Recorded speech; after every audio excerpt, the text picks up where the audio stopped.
জয় গুরু।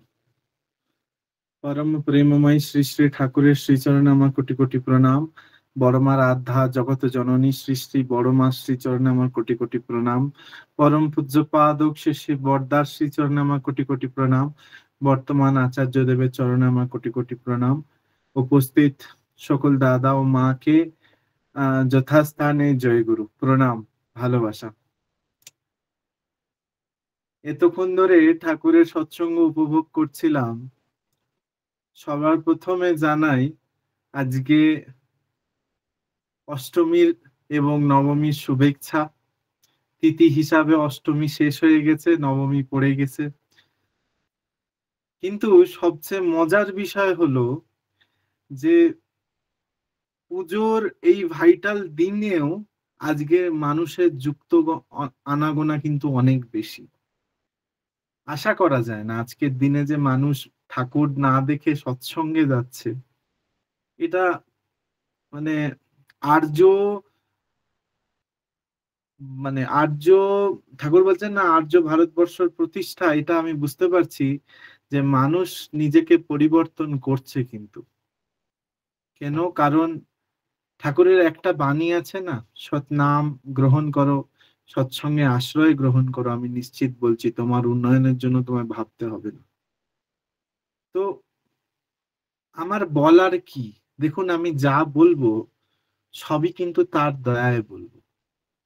আজকে শ্রী ঠাকুরের যদি দয়া না থাকতো তাহলে এই বিশালদা আপনার সামনে দাঁড়িয়ে এই কথাগুলো বলতে পারতো না। প্রত্যেকটা জিনিসে ঠাকুরের দয়া আছে, ইচ এন্ড এভরিথিং, সব কিছুতে ঠাকুরের দয়া আছে। সবার আগে এই দুর্গা উৎসব নিয়ে একটা আলোচনা করা যাক। কেন আজকের দিনে আমরা দুর্গা উৎসব পালন করি, বা কারণ কি যার জন্য আমরা দুর্গা উৎসব পালন করি? ছোটবেলায় বাবা মায়ের কাছে শুনেছি, যখন খুব ছোট ছিলাম তখন শুনলাম বাবা মা বলতেন মহিষাসুর নামক এক ব্যক্তির জন্য মা দুর্গা এই মর্তে এসেছিলেন এবং মহিষাসুরকে বধ করেছিলেন। কিন্তু ইতিহাসটা অনেক মানুষই জানে, হয়তো জানে না যে মহিষাসুর কেন এসব করলো, মা দুর্গা কেনই বধ করতে গেল। তখন ছিল শতযুগ, এখন চলছে ঘোর কলিযুগ। তো যখন শতযুগ ছিল তখন সব দেবতাগণ নিজের নিজের জায়গায় ছিলেন। হঠাৎ করে ভগবান বিষ্ণুর থেকে কিছু অসুর তৈরি হয়। সেই অসুরগুলো কি করে, সবার রাজ্য কেড়ে নেয়, সবকিছু কেড়ে নেয়, কেড়ে নিয়ে সবাইকে বন্দী বানিয়ে পরাজিত করে তাদেরকে ছেড়ে দেয়। তো সবাই যখন বন্দী হয়ে যায়, সবাই হেরে যায়, তখন সবাই ত্রিলোকের যিনি পুরুষোত্তম তার কাছে গিয়ে বলেন যে আমার সাথে এমন এমন অন্যায় হয়েছে, আমাদেরকে এই অসুর দল এরকম এরকম করে মেরেছে, এই করেছে, আমার সংসার নিয়ে নিয়েছে, সব নিয়ে নিয়েছে, এখন আমি কি করব? তো যখন দেখছে ভগবানও হেরে গেছে, ভগবান হেরে গেছেন, ভগবান হেরে গেছেন কার কাছে? ওই অসুরদের কাছে। তো সেই অসুরকে পরাজিত করার জন্য সবার উৎপীন্য থেকে, সবার ভেদ থেকে একটি শক্তির উৎপত্তি হয়। সেই শক্তি দুর্গা রূপে চলে আসেন। আচ্ছা, এই কথা তো সবাই জানে, তাহলে এগুলো বলার কি কারণ? কারণ হচ্ছে তখন ছিল শতযুগ। শতযুগে যখন এই ঘটনাগুলো ঘটেছিল তখন তো দেবী প্রতিষ্ঠা হলেন, দেবী এসে অসুরকে বধ করলেন। কিন্তু এখন যে কলিযুগ চলছে, এখন যে ঘোর কলিযুগ চলছে, এখন কোন দেবী এসে এই অসুরগুলোকে বধ করবে? প্রত্যেক ঘরে ঘরে এক একটা রাবণ, এক একটা অসুর, এক একটা মহিষাসুর তৈরি হচ্ছে। কেন? তার প্রবৃত্তি এবং বৃত্তিকে বেঁধে দিয়ে। এই যে বৃত্তি প্রবৃত্তি বাড়তে না দেওয়ার কারণ, সেগুলোর কারণ যেন এগিয়ে না যাক, সে কারণে আজকের দিনে ঘরে ঘরে এক একটা মহিষাসুর তৈরি হচ্ছে। সেই মহিষাসুরের বধ করার জন্য শ্রী শ্রী ঠাকুর বিধান দিলেন। শ্রী শ্রী ঠাকুর কি বিধান দিলেন? শ্রী শ্রী ঠাকুর শ্রী শ্রী ঠাকুর বিধান দিলেন যজন যাজন ইষ্টবৃতি এবং স্বস্তিনী সদাচার। না হলে যদি আমরা এই যজন যাজন ইষ্টবৃতি স্বস্তিনী সদাচার না ফলো করতাম, তাহলে হয়তো আজকে আমরা আমাদের যে ঘরে ঘরে অসুর তৈরি হচ্ছে সেটাকে আমরা শেষ করে দিতে পারতাম না। তখন তো দেবতারা ছিলেন, দেবতারাই হেরে গেছেন, আমরা তো মানুষ। ভগবান যখন হেরে যেতে পারে, দেবতাগণ হেরে গেছে, তা আমরা মানুষ, আমরা হেরে যেতে পারবো না? আমরাও তো হেরে যেতে বাধ্য। কিন্তু শ্রী শ্রী ঠাকুর কি করলেন? শ্রী শ্রী ঠাকুর আমাদেরকে এমন অস্ত্র শস্ত্র দিলেন, যে অস্ত্র শস্ত্রকে আমরা আমাদের জীবনে পরিপালন করে আমরা এই অসুরদেরকে বধ করতে পারবো। তার জন্য প্রথম দিলেন যজন যাজন ইষ্টবৃতি। আচ্ছা, অনেক মানুষের অনেক মুখে কথা শুনবেন। এই যে কিছুদিন আগে শুনছিলেন না, আরে আচার্য দেব তো অনেক কোটি কোটি টাকা নাকি নিয়ে বালিশের তলায় ঘুমায়। তাহলে এই যে এত কোটি কোটি টাকা যদি বালিশের তলায় তারা নিয়ে ঘুমোতো, তাহলে আর 1 কোটি টাকা আসামে দিত না, 1 কোটি টাকা ত্রিপুরায় দিত না, 1 কোটি টাকা ওই জম্মু কাশ্মীরে দিত না। কেন দিচ্ছে? কেন দিচ্ছে? কারণ একটাই, ঠাকুরের যা বলা সেটা আমার পরম পূজ্যপাদ আচার্যদেব পরিপালন করে দেখাচ্ছেন। ঠাকুরের বলা মানুষ কল্যাণের জন্য এই টাকা খরচ করার কথা ঠাকুর বলেছিলেন।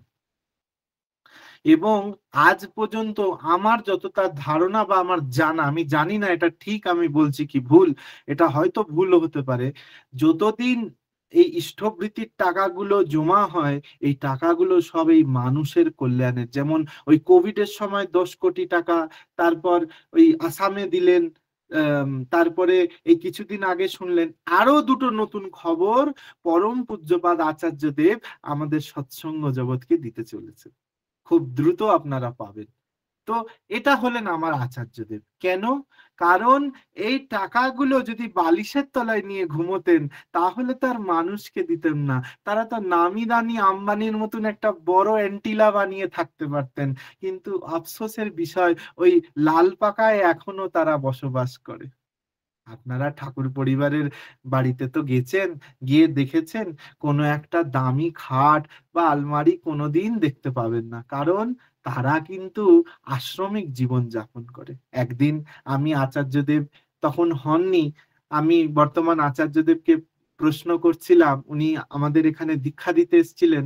আমি জিজ্ঞাসা করছি, আগে আপনার সাথে দেখা করতে গেলে কোথায় দেখা করা যাবে? তখন আমি খুব ছোট, আমার আজকে এই কথাটা মনে পড়ে। দাদা আমাকে স্টেজ থেকে বলছেন, এই আমি তো আশ্রমে থাকি, আমার জীবন তো আশ্রমিক জীবন, তুই আশ্রমে এলেই আমার সাথে দেখা করতে পারবি।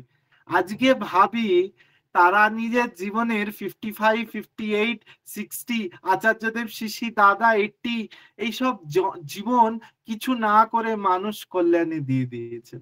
তারপরেও কিন্তু আমাদের জীবনে প্রশ্ন জাগে তাদের প্রতি। কই আমরা তখন তো ভাবি না যে আমার পরম পূজ্যপাদক আচার্যদেব শিশি দাদা সারা জীবন ওই নাটমণ্ডপে বসে মানুষের কল্যাণ করে গেলেন। আমার পরম পূজ্য বর্তমান আচার্যদেব সারা জীবন ওখানে বসে মানুষের কল্যাণ করে গেলেন। না, সেগুলো আমরা ভাবি না। আমরা শুধু ভাবি তারা একটা গাড়ি চড়েছে, বাড়ি চড়েছে, বাবা ফেসবুকে কত ট্রোল হচ্ছে। কিন্তু একটা জিনিস জেনে রাখুন, বলে না, কম বিদ্যা ভয়ঙ্কর, ওই অবস্থাই আমাদের হয়। যাই হোক, আমি আবার প্রসঙ্গে ফিরে আসি। তো এই যে ঘরে ঘরে রাবণকে বধ করার জন্য, এই ঘরে ঘরে রাবণ যেন জন্ম না হোক, একটা ভালো সুসন্তানের জন্ম হোক, সেই জন্য ঠাকুর দিলেন বিধান। এবং ঠাকুর আমাদেরকে পালন করতে বললেন যজন যাজন ইষ্টবৃতি স্বস্তিনী সদাচার। কিভাবে এক সুসন্তানের জন্ম হবে? ঠাকুরকে প্রশ্ন করা হচ্ছে। ঠাকুর বলছেন বিবাহ যদি ঠিক না থাকে তাহলে কিন্তু একটা সুপ্রজন্ম আসতে পারে না। অর্থাৎ ঠাকুর কিন্তু বারবার বিবাহটাকে অনেক গুরুত্ব দেওয়ার চেষ্টা করেছেন এবং বলেছেন, ঠাকুর বারবার বলেছেন যদি বিয়েটা ভুল হয়ে যায় সংসার কিন্তু তহস-নহস হয়ে যাবে। অর্থাৎ এক সুসন্তান তখনই জন্ম নিতে পারে, এক আদর্শ পরিবার তখনই হতে পারে যখন ঠাকুরের বিধান নিয়ে আমরা চলবো। আচ্ছা, আমাদের মনে প্রশ্ন জাগে না, কেন আমরা ঠাকুরের বিধান মানবো? কি পাবো ঠাকুরের বিধান মেনে? এই যে এত কোটি কোটি মানুষ যে সৎসঙ্গ জগৎকে মানছে, কেন মানছে? নিশ্চয়ই কোনো লাভ পাচ্ছে। লাভটা কি? তার মঙ্গল। সে নিশ্চয়ই বুঝতে পারছে যে ঠাকুর ধরে তার মঙ্গল হচ্ছে, তাই মানুষ ছুটে আসছে। কাউকে জোর করে টাকা দেওয়াতে হচ্ছে না, কাউকে জোর করে টাকা দিয়ে আসতে হচ্ছে না। একটা জিনিস আমি সব সৎসঙ্গে বলি, এখানেও বলছি, পরম পিতার দয়া ছাড়া একটা পাতাও নড়ে না। আজকে ঠাকুর যদি আমার জীবনে না আসতেন তাহলে আমি হয়তো এই জায়গায় বা এই এই আপনার সামনে এই সৎসঙ্গে কথা বলতে পারতাম না। আচ্ছা, কিছু দয়ার কথা শুনবো, সেই দয়ার কথা না শুনলে যেন মনে হয় আমি কিছুই বললাম না। তো ঠাকুরকে নিয়ে আমার জীবনে কি দয়া হয়েছে? ঠাকুরকে নিয়ে আমার জীবনে আজ পর্যন্ত আমি যেটা মনে করি যে আমি একটা কাপে জল খাই, সেটাও কিন্তু তার দয়া না হলে হয় না। তো এটাই হচ্ছে তার দয়া। এই কিছুদিন আগে ফেসবুকে আমার সাথে এক দাদার পরিচয় হয়েছে। উনি খুব ভালো মানুষ, ঠাকুরের খুব বড় মাপের আম যজন যাজন ইষ্টবৃত্তি করেন এবং খুব ঠাকুরকে মানেন। আমাকে হঠাৎ করে দাদা ফোন করে বলছে, দাদা আমি জানো তো একটা সাইকিয়াট্রিক পেশেন্ট ছিলাম। বহুদিন আগে আমি না প্রচুর ওষুধ খেতাম এবং ওষুধ না খেলে আমি কিন্তু সুস্থ থাকতে পারতাম না। তো আমি বললাম, দাদা আপনি দীক্ষা কবে নিয়েছেন? বলছে, দাদা দীক্ষা খুব পুরনো, আজ থেকে 15 বছর আগে আমার দীক্ষা হয়েছে। তাই বললাম যে আপনি দীক্ষা নিয়েও আপনাকে সাইকিয়াট্রিকের ওষুধ খেতে হয়? বলছে, হ্যাঁ দাদা, আমি না 5 বছর কোনো নাম করতাম না, দীক্ষা নিয়েছি, মাঝে 5 বছর নাম ছেড়ে দিয়েছি। যখন আমি খুব অসুস্থ হয়ে গেলাম, লাস্টে আমাকে মেন্টাল হসপিটালে ভর্তি করবে, ওই শক টক দেবে, তখন আমি আর পারছিলাম না। লাস্টে আমার ফ্যামিলি আমাকে বাইন্ধে বন্ধে আচার্য দেবের কাছে নিয়ে গেছেন, বর্তমান আচার্য দেবের কাছে। তো বর্তমান আচার্য দেবের কাছে যখন নিয়ে গেছে, তখন বর্তমান আচার্য দেবকে প্রণাম করছে আর বলছে, দাদা ও না খুব ভীতু, খুব ভয় পায়। দাদা বলছেন, এই তুই কেন ভয় পাস? ঠাকুর তোর সাথে আছে, তুই এটা ভাবিস না? বলছে, হ্যাঁ আমি সব সময় ঠাকুরের কথা চিন্তা করি, কিন্তু আমি ওষুধ না খেলে ঘুমোতে পারি না। অনেকক্ষণ দাদা ভাবনা চিন্তা করলেন, করে বলছেন, এই শোন, তুই সত্যানুসরণ পাঠ করিস? বলছে, হ্যাঁ আগে করতাম, এখন আর কিছুই করি না। এখন ওই যখন থেকে মেন্টাল পেশেন্ট হয়ে গেছি, ওই ঘরের দরজা জানলা দিয়ে খাটের মধ্যে চারিদিকটা বন্ধ করে বসে থাকি। তুই একজন আইটি সেক্টরের ছেলে, তুই এত ঠাকুরকে ভালোবাসিস, তো তুই এরকম হয়ে গেলি কেন? তখন পুরো ঘটনাটাকে আচার্যদেব দাদাকে আচার্যদেব, বর্তমান আচার্যদেব জিকে জানানো হলো। তখন আচার্যদেব জি বললেন, এই তুই আজ থেকে না প্রত্যেক দিন নাম করবি, তুই নাম করিস না, তুই নাম করবি। তো দাদা আমাকে ফোন করে বলছে, জানো বিশাল দা, আমি না নাম করি কিন্তু আমার মন লাগে না। আমি না সারাদিনে 15 মিনিটও নাম করতে পারি না।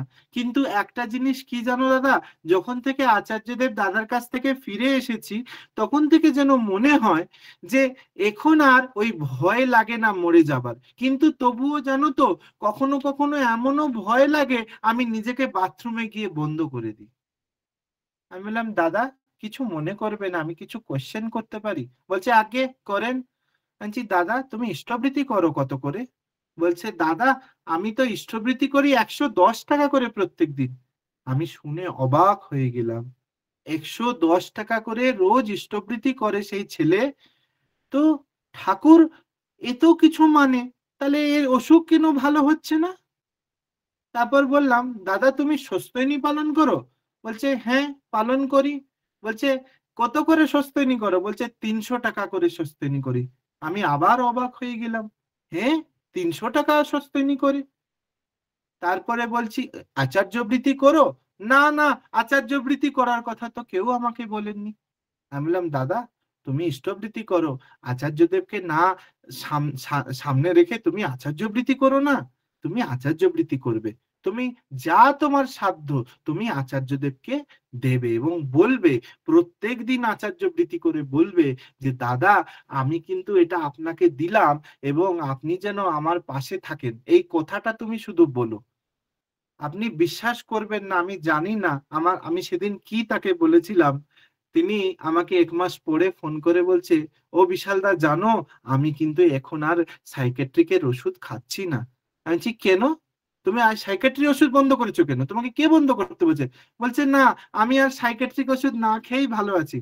আমি বলছি কেন, কিভাবে তোমার এগুলো সম্ভব হয়েছে? বলছে জানো ওই যে আচার্যবৃত্তি শুরু করলাম না, যেন সবসময় যখনই আমার দম বন্ধ হয়ে আসে তখনই আমার পরম পূজ্য আচার্যদেব আমার কাছে চলে আসেন আর সব সময় আমাকে সাহস দেন। আর ওই কথাটা আমার কানে ভেসে ওঠে, এই তোর সাথে ঠাকুর আছে, তোর তোর কাছে ঠাকুর আছে, তুই কেন ঠাকুরকে ডাকছিস না? এই কথা শুনে সেই দিন আমি খালি ভাবছি যে আমার পরম পুরুষের দয়া কি। আমরা বলি ঠাকুর তো ঠাকুর, আচার্য মানবো কেন? কেন আচার্য দেবকে মানবো? তিনি যে পরম পুরুষ সেটাই আমরা ভুলে যাই। অর্থাৎ এই পুরো ঘটনার পেছনে আমি একটা জিনিসই বুঝলাম, যে যারা ঠাকুরকে এই এভাবে ধরে থাকবে, যারা ঠাকুরকে কোনো মতেই ছাড়বে না, তাদের সাথে কোনোদিন খারাপ হতে পারে না। এবং একটা জিনিস মনে রাখবেন, ঠাকুর ধরেও অনেক আপদ বিপদ আসবে, কিন্তু কোনোদিন হেরে যাবেন না। কোনোদিন এটা ভাববেন না যে ঠাকুর আমার সাথে এরকম কেন করলো। সব সময় একটা জিনিস মাথায় রাখবেন, এই বিশালদা একটা কথা বলে যাচ্ছে, একটা জিনিস মাথায় রাখবেন, ঠাকুর তোমার দয়া মঙ্গল, তুমি যা করেছো আমার জীবনে এটার জন্য তোমাকে আমি ধন্যবাদ দিয়েও শেষ করতে পারবো না। আজ তুমি যা করছো এটার ধন্যবাদে শেষ করা যায় না। তো ঠাকুরের দয়া হচ্ছে এরকম দাদা মায়েরা, আপনার অমঙ্গল হলে আপনার খারাপও হলে তার দয়া। কারণ ওই অমঙ্গলের মধ্যে ওই যেই জিনিসটা আপনার প্রাপ্ত ছিল না সেই জিনিস যখন পেরিয়ে যায়, তারপরে আপনি বুঝতে পারেন যদি ঠাকুর না দেয় তাহলে সেই জিনিস তার আপন হয় না। আজকে ঠাকুরকে দোষ দেওয়ার বেলা সবচেয়ে আগে ঠাকুরকে দোষ দেবো, ঠাকুর তোমার জন্য হলো না, তুমি চাওনি আমার জন্য এটা, আমি তোমার এত কিছু করি, তোমাকে ইষ্টাবৃত্তি করি, তোমার সস্তৈনী পালন করি, তুমি আমাকে দিলে না। কিন্তু তুমি কোনোদিন প্রশ্ন করেছো ঠাকুর তোমার ইচ্ছাই মঙ্গল? কোনোদিন এটা আমরা মেনেছি? কোনোদিন আমি আমি নিজের মধ্যেও এটা মানতে পারি না। মাঝে মাঝে আমিও দনমনয় থাকি, মাঝে মাঝে ভাবি ওই নৌকার মতন দোলা খাচ্ছি, যে এটা মানি না মানি না, মানি মানি না। কিন্তু আজকে দাদা মা একটা কথাই বলতে চাই, যে যারা ঠাকুরের প্রতি সব উজাড় করে তাকে যদি বিশ্বাস করে থাকে, তাহলে ওই সাইকিয়াট্রিকের ওষুধ বন্ধ হওয়ার মতন ওষুধ বন্ধ হতে পারে। এখানে অনেক ডাক্তাররা আছেন, তারা জানেন যে একবার কেউ যদি সাইকিয়াট্রিক মেডিসিন শুরু করে, তারা কিন্তু সাইকিয়াট্রিক মেডিসিন হট করে বন্ধ করতে পারে না। কিন্তু ওই ভাই আমাকে একদিন ফোন করে বলছে, দাদা জানো আমি প্লেনে উঠেছি, যেন মনে হচ্ছে প্লেনে আগুন লেগে যাবে। আমি বলছি এ কি বলছো গো? বলছে হ্যাঁ, যখন বেঙ্গালোর এয়ারপোর্টে নামলো যেন মনে হচ্ছে চাকাগুলো আগুন ধরে গেছে। আমি বলছি তুমি কি ওষুধ কত খাচ্ছ কি না? ঠিক তার কিছুদিন পরে এই ঘটনা শুনতে পারলাম। তা আমি আমার একটা জিনিসই মানে আমার আমার একটা জিনিসই বলা, ঠাকুরের নাম হচ্ছে আমার ওষুধ। যারা ঠাকুরের নামের ওষুধ গ্রহণ করেছেন, ওই সকালে দুপুরে বিকালে রাতে, এই যে এক একটা ডোজ দেখেন না ডাক্তার বাবু লেখে, একটা ওষুধ সকালে খাবেন, একটা ওষুধ দুপুরে খাবেন, একটা রাতে খাবেন, আমি ঠিক তেমনই বলি। প্রার্থনার আগে 15 মিনিট নাম, স্নান করে 15 মিনিট নাম, সন্ধ্যা প্রার্থনার পরে 15 মিনিট নাম, রাতে ঘুমানোর আগে 15 মিনিট নাম। এভাবে ওষুধটাকে নামের ওষুধ খেয়ে নিন, দেখবেন কোনো ওষুধ খেতে হবে না, কোনো ডাক্তারের কাছে যেতে হবে না। একটা মানুষ এসে আমাকে প্রশ্ন করে, ডাক্তার বাবু আপনারা তো পড়াশোনা করেছেন, কত পড়াশোনা করেন, কত জিনিস আপনাদের মাথায় রাখতে হয়, তো আপনি এই ওষুধগুলো এত মনে রাখেন কি করে? আমি একটুক্ষণ ভাবছি, আশ্চর্যিত হয়ে গেছি। আমি সেই দাদাকে বলছি, দাদা একটা সত্যি কথা বলবো? বলছে হ্যাঁ বলো। বলছি দাদা আমরা ওষুধ লিখি বটে, আমরা যারা ডাক্তার আমরা ওষুধ দিই বটে, কিন্তু সব জিনিস হচ্ছে তার হাতে। আমরা প্রার্থনা করতে পারি, দয়া তিনি করেন। তো ওষুধও দেয়ার মালিক আমরা দিতে পারি, কিন্তু কি হয়, কাজ করার মালিক হচ্ছেন তিনি। আমি ওষুধ দিলাম, সে কাজ করবে কি করবে না সেটা তার দয়ায় করবে। যখন তার দয়া হবে, আমি এমনও দেখেছি যে সামান্য ওষুধ দিয়েছি মানুষকে, সেই ওষুধে মানুষ সুস্থ হয়ে যায়। কারণ সেখানে ঠাকুরের দয়া, যেখানে আমার কিছু করার নেই। আমরা ওষুধ দিতে পারি, কাজ করবে কি করবে না সেটা পরম পিতার দয়া। ঠিক সেম ঘটনা আমি বারবার বলছি যে এই নাম, এই নামের নেশা যে করেছে, এ মাতালের কোনো ঠিক নেই। এ মাতাল কোনোদিন ডুববে না, এ এ মাতাল কোনোদিন বিফল হবে না। এ নামের মহিমা এমন, যারা করেছে তারাই জানে যে এই নামের কি মহিমা। তো ঠাকুরকে আমরা ধরেছি, আমরা জীবনে এনেছি, এবং ঠাকুরকে আমাদের সব কিছু উজাড় করে তার প্রতি দায়িত্ব দিতে হবে। ওই ছেলেটাকে আমি একটা কথা বলেছিলাম, ভাই তুই আচার্য বৃত্তি করে একটা কথা বলবি যে তুমি আমার পাশে থেকো, তুমি আমার সাথে এসো, তুমি আমার পাশে থেকো, ব্যাস, আর কিচ্ছু নয়। একবার পরম পূজ্যপাদ অবিন দাদা, আমি দেখেছি যে ঠাকুর বলে না যে বংশধর কেন দরকার, বারবার বলছে, এই তুই ঠাকুর মানিস, বংশধর মানিস কেন তোরা? আমি দেখলাম আমার আচার্য দেবের শ্রীমুখের কথা, আমার অবিন্দার মুখের কথা এক, কোনো ডিফারেন্স নেই, নো ডিফারেন্স। তিনি যে পুরুষোত্তম তার বর্তমান প্রমাণ আমি অনেকবার অনেকবার আমি দেখে ফেলেছি, অনেক প্রমাণ দেখেছি, আর প্রমাণ দেখতে চাই না। এখন শুধু দয়া দেখি, দয়া দয়া দয়া দয়া। इसकी दया ही इतनी है कि वो कभी खत्म ही नहीं हो सकती। যাই হোক, আমি একটা কথাই বলবো, আজকে এই শুভ দিনে আমাদের সকলের মঙ্গল হোক, পরম পিতার শ্রীচরণে আমি প্রার্থনা করি। এবং সবচেয়ে বড় জিনিস আমি বিশাল দা, বলতে চাই, আরো 10 মিনিট বলুন। বিশাল দা, আরো 10 মিনিট। আগে তাহলে ঠাকুরের একটি ছোট্ট দয়ার কথাই বলি। এখানে যখন আমি চীনে চলে আসি, তো অনেক মানুষ জানে যে আমি অনেক দিন ধরে, প্রায় 10 বছর ধরে চীনে আছি। তো চীনে যে এসছি, আমার সস্তনী পালন করাটা খুব চিন্তাজনক ব্যাপার হয়ে যায়। কারণ আমি আমার সস্তনীটাকে কিভাবে রক্ষা করব আমি বুঝতে পারি না। কারণ এখানে না ব্রেডে ডিম, বিস্কিটে ডিম, এবং যে জল পাওয়া যায়, কোথাও আপনি ধরুন আপনি কোথাও জল খেতে গেলেন, ওই জলেও কিন্তু আমিষ ভাসে, এমন একটি পরিস্থিতি আর কি। তো কিছুদিন আগে, এই জাস্ট কাল পরশুদিন আগে আমার এক মায়ের সাথে যোগাযোগ হচ্ছে, হয়তো এই মা এখানে সৎসঙ্গে এসছেন। এক দাদা আমার ঘরে এসছে, এসে বলছেন, ভাই জানো কালকে আমরা না রান্না করছিলাম, ধরা খেয়ে গেছি। তো তুমি কি করেছিলে, তোমাকেও তো একবার ধরেছিল, তো তুমি আমাকে একটু বলবে গো, আমার খুব ভয় লাগছে যে যদি আমাদের কলেজ তাড়িয়ে দেয়। সব ঘটনা শুনলাম, শুনে বললাম যে দেখ ভাই, আমাকে ধরেছিল তো বটে, কিন্তু আমাকে কিছু বলেনি। কারণ পরম পিতার দয়া ছিল। কি দয়া? দয়া হচ্ছে আমি রান্না করছি, আমি প্রত্যেক দিন রান্না করে খাই, কারণ আমি একবেলাই খাই, একবেলাই রান্না করে খাই।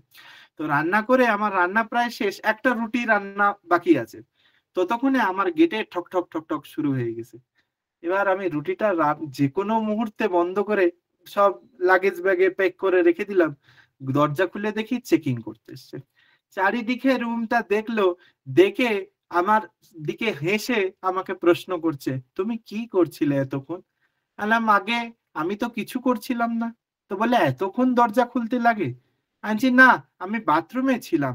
বলছে, তুমি আমাকে মিথ্যে কথা বলো না তো, তুমি রান্না করছিলে। আনছি, আগে না, আমি রান্না করছিলাম না। বলছে, না তুমি রান্না করছিলে। তো আমি একটু অবাক হয়ে গেলাম। এবার আমি কি করব? কিছু বললাম না, চুপ হয়ে গেছি। এবার আমি তো একটা জিনিস জানি, আমার মালিক আছে, আমার একটাই ভরসা, আমার কারোর প্রতি ভরসা নেই, আমার মালিক আছে। তো আমি চুপ হয়ে গেলাম। এবার জানি আমাকে ডাকবে, কলেজে লেটার দেবে, অনেক ঝামেলা এখানে, মানে রান্না করতে ধরা পড়ে গেলে একটা ক্রাইম, একটা ক্রাইম, আপনাকে প্রয়োজন পড়লে ডিপোর্ট করে দিতে পারে। এর আগে অনেক স্টুডেন্টকে এই কলেজ থেকে এক্সপেল করে দেওয়া হয়েছে শুধু রান্না করার জন্য। যাই হোক, আমি একটু ভয় পেয়ে গেছিলাম। আমি গেলাম। আমি পরে, কিছুক্ষণ পরে ওর অফিসে গেছি। আমাকে যিনি ডিউটি লেডি ধরেছিলেন, তিনি ডেকে বলছেন, শোনো, আমি তোমাকে একটা প্রশ্ন করব, তুমি আমাকে সত্যি কথাটা বলো। আমি বলছি, আগে বলেন। তুমি রান্না করছিলে? আমি স্বীকার করে নিলাম, হ্যাঁ আমি রান্না করছিলাম। ৫-৭ মিনিট তিনি যেন একটু মানে মানে গম্ভীর হয়ে গেলেন, ভাবছেন কি বলবে। পরে বলছে, এই শোনো, তুমি আর রান্না করবে না। আমি বলছি, আমি না রান্না করলে খাবো কি? তুমি আমাকে বলে দাও। আমি একজন ভেজিটেরিয়ান মানুষ, আমি পেঁয়াজ রসুন খাই না, মাছ মাংস খাই না। তোমাদের এখানে সব জিনিসে মাছ মাংস, তোমাদের ব্রেডের মধ্যেও ডিম থাকে, আমি খাবোটা কি? কি খেয়ে বেঁচে থাকবো? আপনি আমাকে বলে দিন। বলছে, দেখো আমার অত জানা নেই, আমি একটা কথা তোমার ভালোর জন্য বলছি, ইউনিভার্সিটি যদি জানতে পারে তোমার খারাপ হবে, তুমি প্লিজ রান্না করো না। আমাকে এভাবে অনুরোধ করে বলছে, তুমি প্লিজ রান্না করো না। যাই হোক, আমি হ্যাঁ হ্যাঁ মিলিয়ে দিলাম, কিছু বললাম না। পরে আমি দেখলাম যে তিনি সত্যি আমাকে অনেক উপকার করেছেন, ইউনিভার্সিটিতে জানাননি। যিনি আমাকে ধরেছিলেন তিনি ইউনিভার্সিটিতে বলেননি।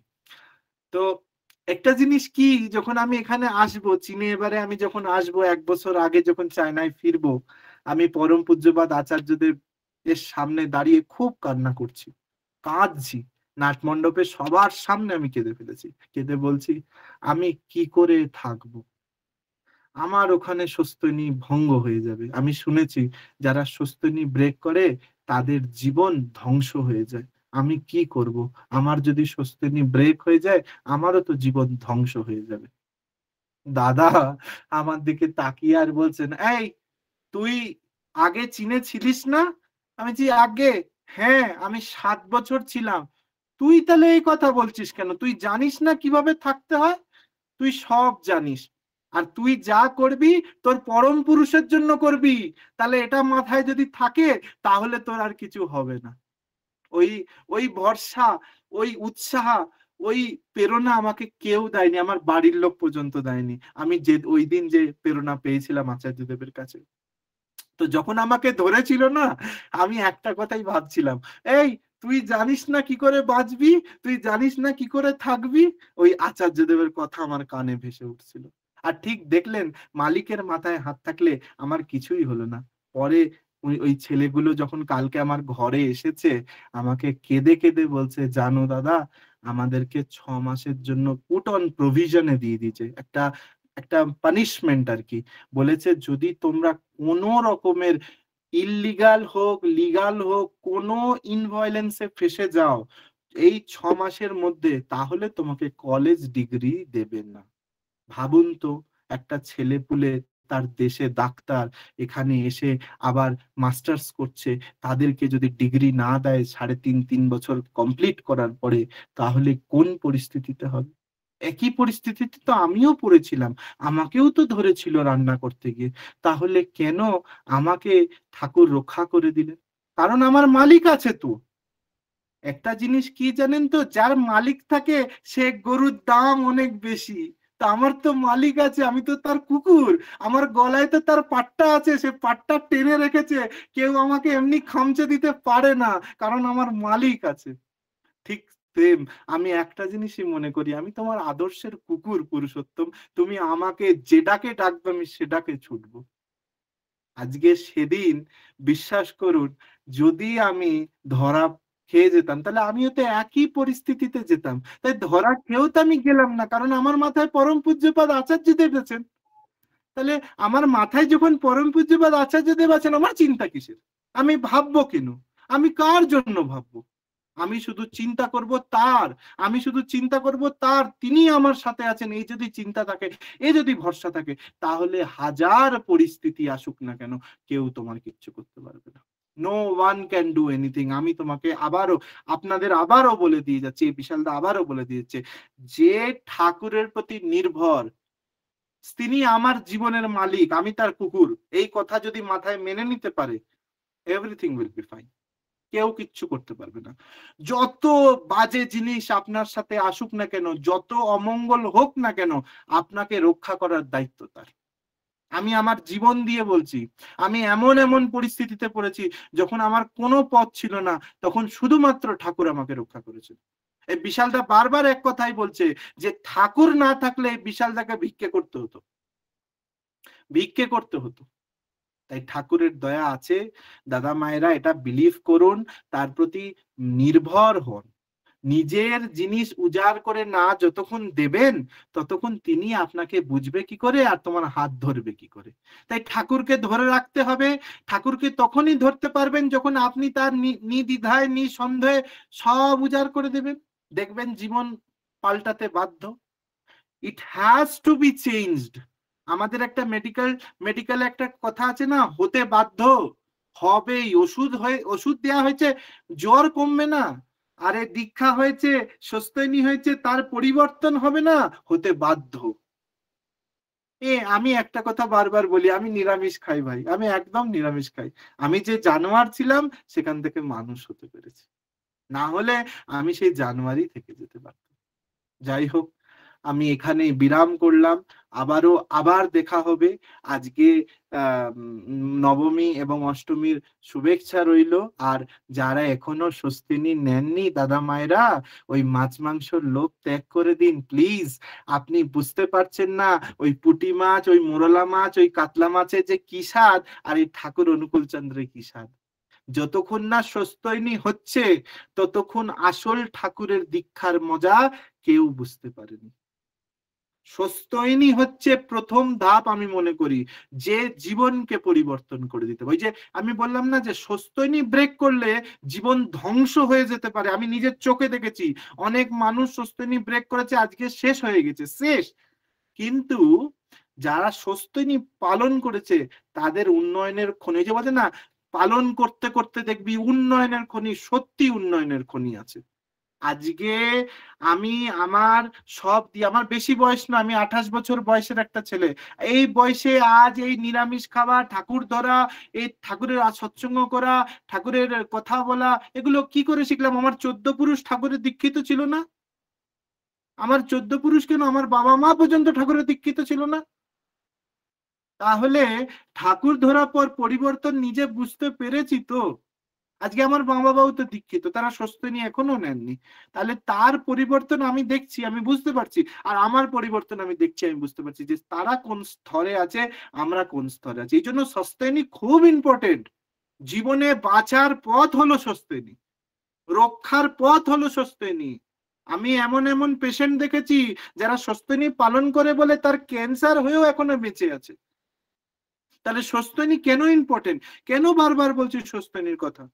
দীক্ষার জন্য জোর করি, সবাইকে জোর করে দীক্ষা দিই, এই দীক্ষা নাও, দীক্ষা নাও, দীক্ষা নাও। আমি স্বস্তিনীর জন্য কোনোদিন কাউকে জোর করি না। আমি একটা কথা জরুর বলি, দেখো স্বস্তিনী নাও, তোমার ভালো হবে। স্বস্তিনী না নিলে তুমি বুঝতে পারছো না তুমি কোথায় আছো। ভালো থাকুন, সুস্থ থাকুন। যেভাবে প্লেনের ড্রাইভারকে না দেখে এক স্তর থেকে আরেক স্তর চলে যাই আমরা, তেমন ঠাকুরকে না পরীক্ষা করে, ঠাকুরকে না প্রশ্ন করে তার প্রতি বিশ্বাস রাখুন। জীবনের নৈয়া তিনি নিয়ে চলে যাবেন, বাধ্য, নিয়ে যেতে বাধ্য। আমি আপনাকে বলছি, গাড়িতে বসলাম, ট্রেনে বসেছি, ড্রাইভার দেখেছি কোনোদিন? কে ড্রাইভার, কে ড্রাইভ করে নিয়ে যাচ্ছে, সে তার লাইসেন্স আছে কিনা, সে গাড়ি চালাতে পারে কিনা, ট্রেন চালাতে পারে কিনা, কোনোদিন তো প্রশ্ন করিনি। টিকিট কেটেছি, দীক্ষা নিয়েছি, টিকিট ইজ দীক্ষা, দীক্ষা নিয়েছি, গাড়িতে বসেছি, উপভোগ করব জীবন, টেনশন নেব না। ঠাকুর আছে, তিনি পার लगाएंगे, नैया पार लगाएंगे, उनकी दया है, वो पार करेंगे। सिर्फ भरोसा कीजिए, भरोसा रखिए उन पे। आप अगर आगे भरोसा दादा जय नहीं गुरु। रखिएगा, नहीं होगा। जय गुरु दादा।